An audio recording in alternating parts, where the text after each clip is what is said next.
Lena Heady and Stephan James get launched out into space in the new MGM Plus sci-fi mystery Beacon 23. It's a weekly release with 8 episodes, so can it hold your attention the whole way through? In the farthest reaches of the Milky Way, a government agent and a stoic ex-military man become entangled after they find themselves trapped together inside one of many beacons that serve as lighthouse for intergalactic travelers. So we got this beacon out in space, and it's just a space lighthouse with a rotating beam of bright white light that lets space travelers know if it's safe to go through a particular quadrant. After an accident, Aster, who's played by Lena Heady, docks at the beacon where Stephan James is manning the outpost. Now, they have some tense interactions, which then lead to an unfolding mystery, spanning decades with travelers searching for something mysterious. Alright, so I do know that is a bit vague in spots, but to keep the spoilers out of this, I'm going to avoid certain plot specifics. Basically, this is a slow burn drama with mystery interwoven throughout the story as characters and situations arise on the space beacon. Now, the first part of the first episode, it's a bit of a rough start. There's no explanation for what's going on, and we're just thrust into some action and dialogue that then slowly begins to make sense and give us insight into what's going on. Now, I use the term slow burn, and I know that can sometimes be code for boring and long. But throughout the 8 episodes, I didn't get bored. There are different types of storytelling that we're presented with. Some take place in the present, and then there are some entire episodes that consist solely of flashbacks.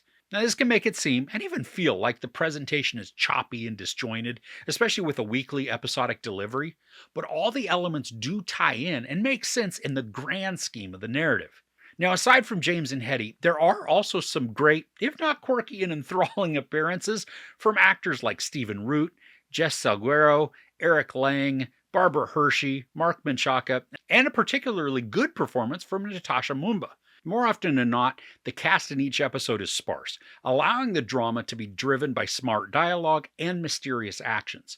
And there's also action that takes place in some episodes, but on the whole, this is way more of a drama than any sort of action-driven storyline.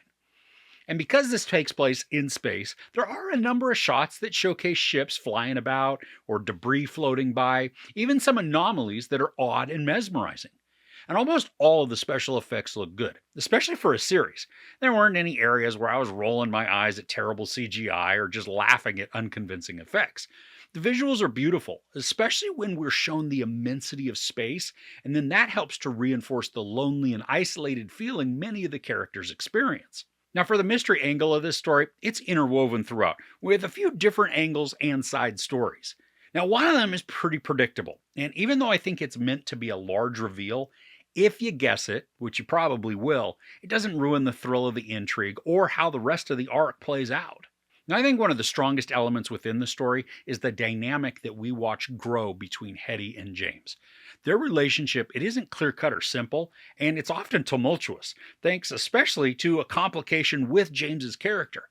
And I love how they can be having a normal conversation one moment and then be at utter odds the next. It adds excitement that doesn't feel cheap because we're given a good amount of ongoing development on both characters. Now, there's a part of the story that's kind of early in the series that reminded me a lot of James's role in Homecoming. Now, he was riveting in that, and he gave a brilliant performance. So it was a little weird to see similarities in both story and execution with him in this show. Now, had it been a different actor, I'm not even sure I would have noticed. But because we have the same actor playing 2 characters who mimic many issues and backgrounds, it does take away from the uniqueness of this performance. And don't get me wrong, I'm not saying that he's giving any sort of poor delivery. James is still wonderful here. But because of the similarities, it just feels like I've already seen this from him, and I would like to see something different. But this is how his character is written, and he builds it out awesomely. Now, because this is a weekly release, and because some episodes are flashbacks, they don't necessarily tie right in with the following episode, it could be hard to remember from week to week what's going on. The series does do a recap at the beginning of each episode, which helps, but really, I think it would be even more satisfying to watch at least 2 episodes at a time. So you'd be watching every other week, and you get kind of a mini-movie each time.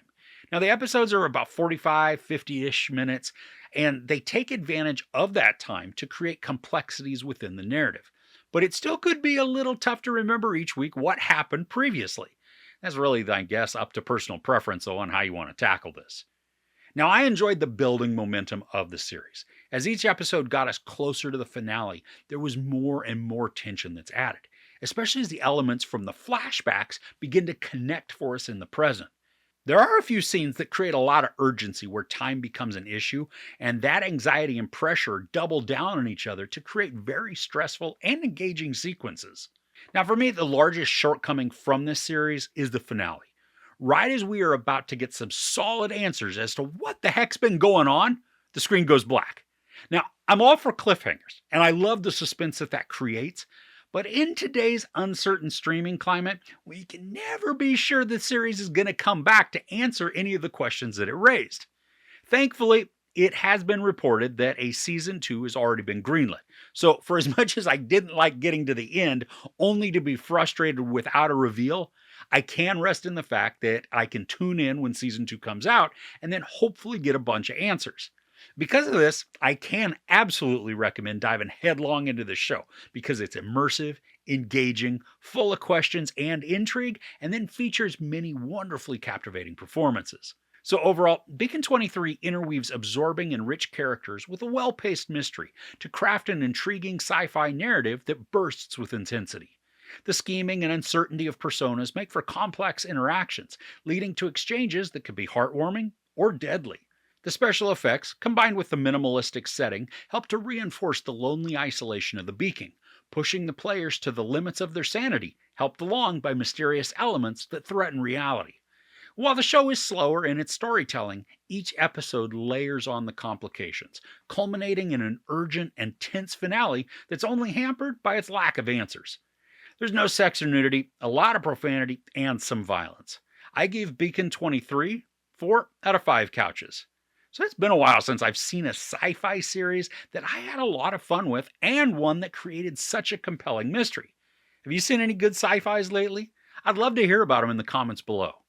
If you enjoyed this review, please give it a like. Also, don't forget to share and subscribe. I'm Chris. This is Movies and Munchies. Thanks for couching with me.